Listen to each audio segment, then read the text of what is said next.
আজকের ভিডিওতে আমরা জানব মুসলিম বিশ্বের প্রাণ তুরস্ক সম্পর্কে। মুসলিম দেশগুলোর মধ্যে সবচেয়ে আধুনিক এক জনপদ হচ্ছে এটি। তুরস্ক একটি দেশ যেখানে ইতিহাস ও আধুনিকতার এক অনন্য মেলবন্ধন ঘটে।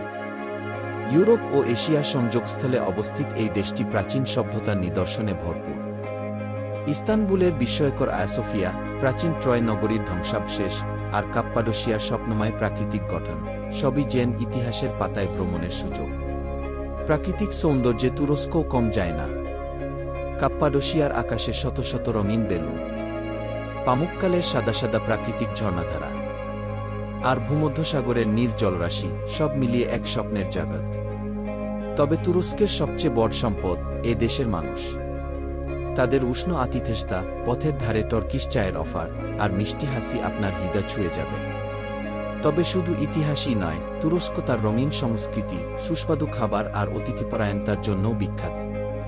টর্কিশ কফির গন্ধে ভরে থাকা ছোট ক্যাফে, বাজারের প্রাণবন্ততা আর সাগরের ধারে সূর্যাস্ত সব মিলিয়ে এক অভিজ্ঞতা যা ভোলা যায় না। তুরস্ক শুধু একটি দেশ নয়, এটি এক অনুভূতির নাম। চোখে দেখলে বিশ্বাস হবে আর হৃদয়ে গেঁথে যাবে চিরদিনের জন্য।